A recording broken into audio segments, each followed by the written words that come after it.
Tell us about this alternative to capitalism, Fred. Well, that's existing in Spain.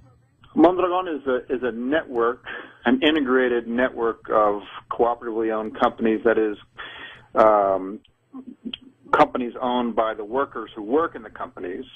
About 120 cooperative firms in very diverse sectors, from advanced manufacturing to retail, banking, and new knowledge businesses. Employs over 90,000 people as of the end of 2008. Wow, this is no small. This isn't your neighborhood health food co-op.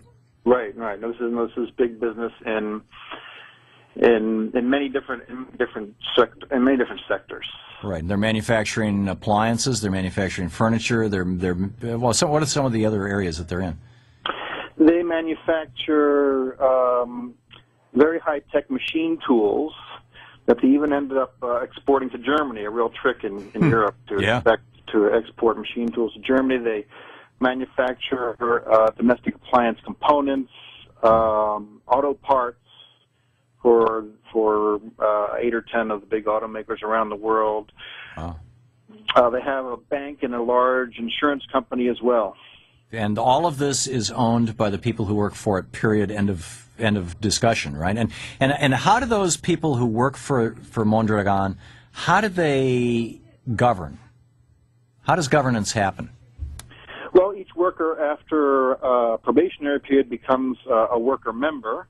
Has to be given the okay by his or her peers and the elected board of directors of the company.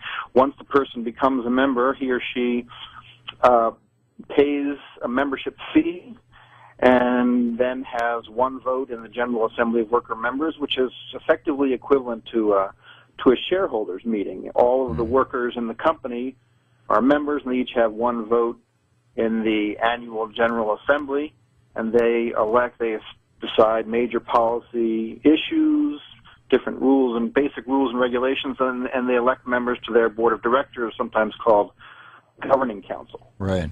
Now, Rome, one of the arguments about how and why Rome fell is that when Rome extended out beyond central Italy or southern Italy, that and particularly into northern Europe, the rest of Europe, that Romans couldn't vote unless they went back to Rome. That governance started disintegrating.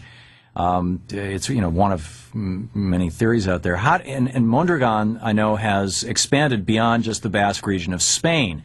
How do the satellite divisions of Mondragon govern themselves, and how is that governance related to the core entity?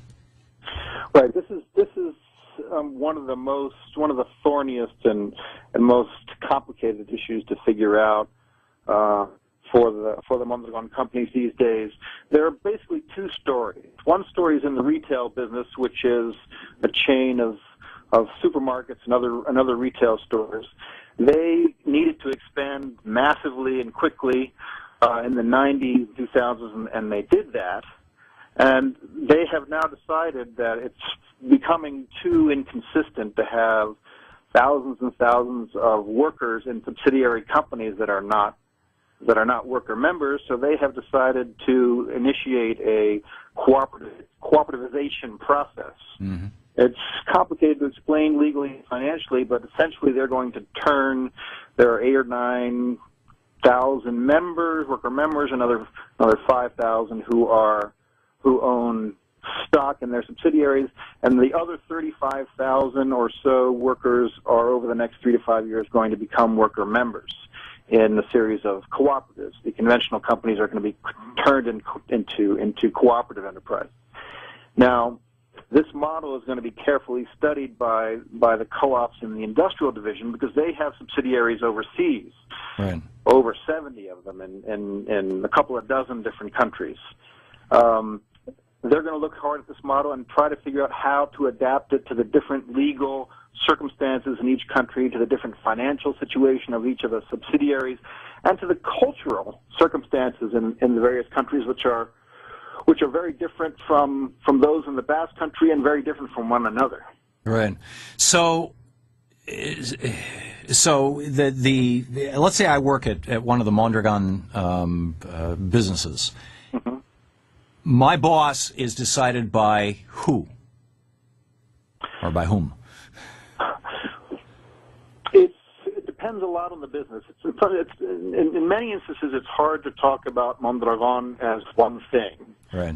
It's 120 different companies and affiliated organizations, which probably now over 120 or 30 of those. Mm-hmm. In some organizations, your boss would be chosen by you and your coworkers. Mm-hmm. Many of the cooperative organizations think that a cooperative, a worker cooperative, an enterprise owned by its workers is more than a legal structure. It's more than just electing a board of directors, and it's more than just sharing the profits among the workers. It's a way of working together, doing business, managing an organization. So in those cooperatives, you and your coworkers in your work area or your work team, depending on how work is designed, you would elect a coordinator, or I hesitate to call it a supervisor because it's not a traditional supervisory role. Right. In other co-ops,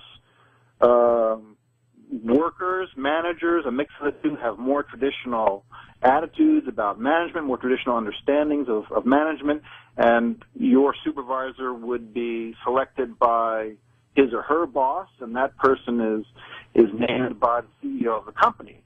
Now, so you're describing both a bottom-up and a top-down system.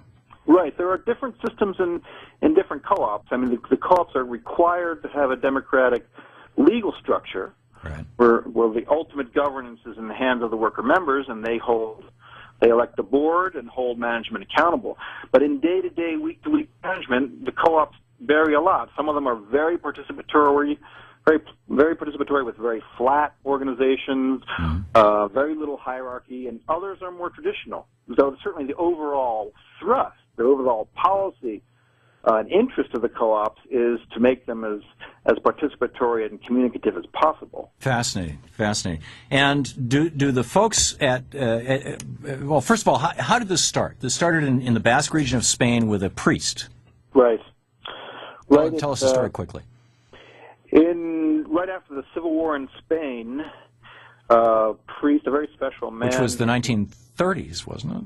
The war was 36 to 39. He was sent to Mondragon in 41. Mm-hmm. Country was destroyed, political repression under Franco. He was a very special man who was at once a visionary and a pragmatist. Mm-hmm. He was informed by Catholic social doctrine, which is critical of conventional capitalist business, and he began a school in 1943. And he also did a lot of community organizing and community education projects with youth and adults. And about 15 years later, 5 of his followers had gone to work in the local large company, and they tried to reform it with his help and were unsuccessful. The management and owners were not interested, so they started their own enterprise, turned it into a cooperative in 1956, and then the idea spread to their friends and colleagues and to friends and colleagues of theirs. By the early 60s, there were 8 or 10 co-ops and several hundred workers, and then dozens more co-ops and thousands of workers through the 60s and 70s.